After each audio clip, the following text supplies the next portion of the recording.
اعوذ باللہ من الشیطان الرجیم بسم اللہ الرحمن الرحیم وهو الذی خلق السماوات والارض بالحق ویوم یقول کن فیکون، اور وہی ہے جس نے آسمانوں اور زمینوں کو برحق پیدا کیا، اور جس دن وہ فرمائے گا ہو جا تو وہ ہو جائے گی۔ اللہ تعالیٰ نے زمین و آسمان کو صرف پیدا نہیں کیا بلکہ برحق پیدا کیا ہے، یعنی ہر چیز کو ایک نظام کے تحت بنایا ہے۔ ایسے ہی نہیں کہ ایک دھماکہ ہوا اور یہ ساری چیزیں معرض وجود میں آ گئیں۔ ہر چیز کو اس کی ضرورت کے تحت اس نے ترتیب کے ساتھ بنایا ہے۔ ہماری زمین اپنے مدار میں 1000 میل فی گھنٹہ کی رفتار سے سفر کرتی ہے۔ اس سفر پر اللہ نے لگایا ہے، اس کی یہ سپیڈ اللہ نے بنائی ہے۔ اگر یہ خود بخود چل رہی ہوتی تو اس کی رفتار میں کوئی کمی بیشی بھی ہو سکتی تھی۔ اگر اس کی رفتار کم ہو جائے تو کیا ہوگا؟ ہمارے دن اور راتیں طویل ہو جائیں گے۔ فرض کریں اس کی رفتار 100 میل فی گھنٹہ اگر ہو جائے تو ہمارا دن اتنا لمبا ہو جائے اور سورج کی تمازت اتنی بڑھ جائے کہ ہر چیز کو بھون کر رکھ دے۔ راتیں اتنی طویل اور سرد ہو جائیں کہ ہر چیز جم جائے۔ اس نے ایسا نہیں ہونے دیا۔ ایک ضرورت کے تحت اس کی رفتار اس نے بنائی۔ سورج کو ہماری ضرورت کے تحت ہم سے دور رکھا۔ فرض کریں اگر وہ 18,000 ڈگری درجہ حرارت چھوڑنا شروع کر دے تو ہر چیز جل جائے، اور اگر وہ 6,000 ڈگری تک پہنچ جائے تو ہر چیز جم جائے۔ زمین کو 23 درجہ زاویے تک جھکا دیا، جس کی وجہ سے یہ موسم تبدیل ہوتے ہیں۔ اگر زمین کا یہ جھکاؤ تبدیل ہو جائے تو کیا ہوگا؟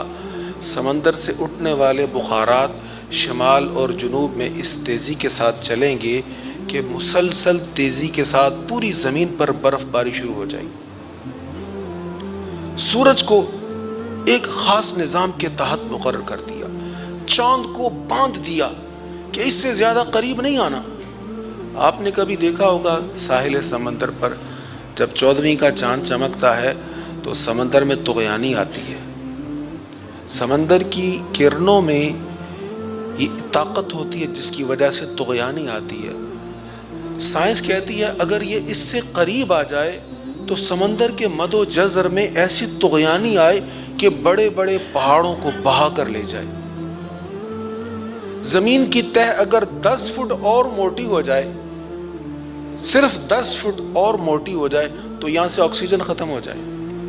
سمندر چند فٹ اور گہرے ہو جائیں تو کاربن ڈائی آکسائڈ اور آکسیجن ساری خرچ ہو جائے اور ایک پتا بھی زمین پر ہم کو نظر نہیں آئے گا۔ ہر چیز کو اس نے ایک نظام کے تحت مقرر کر دیا۔ سورج کی ڈیوٹی لگا دی تمازت دینا، ایسی تمازت دینا کہ یہاں پر حیات باقی رہے، ایسی تمازت دینا کہ فصلیں اگتی رہیں۔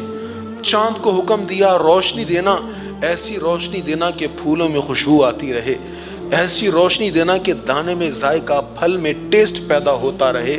ہر چیز کو اپنے نظام کے تحت اس نے مقرر کر دیا۔ جانور کو ہمارا فرما بردار کر دیا، درند پرند چرند ہر شے کو ہماری اطاعت میں لگا دیا۔ کتنا برا لگتا ہے گدھ ہمیں، ہماری شاعری میں بھی اس کو اچھے لفظوں میں یاد نہیں کیا جاتا۔ یہ گدھ اگر نہ ہو، اتنی لاشیں اس دنیا میں پھیل جائیں کہ ہر طرف تعفن اٹھ جائے۔ کیڑے مکوڑوں کو مقرر کر دیا، تم نے گلی سڑی لاشوں کو کھا جانا ہے۔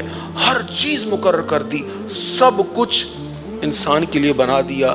انسان یہ پورا نظام تیرے لیے ہے اور تو خدا کے لیے۔ کھیتیاں سرسبز ہیں تیری غذا کے واسطے، جانور پیدا کیے تیری وفا کے واسطے، چاند سورج اور ستارے ہیں ضیاء کے واسطے، سب جہاں تیرے لیے ہے پر تو خدا کے واسطے۔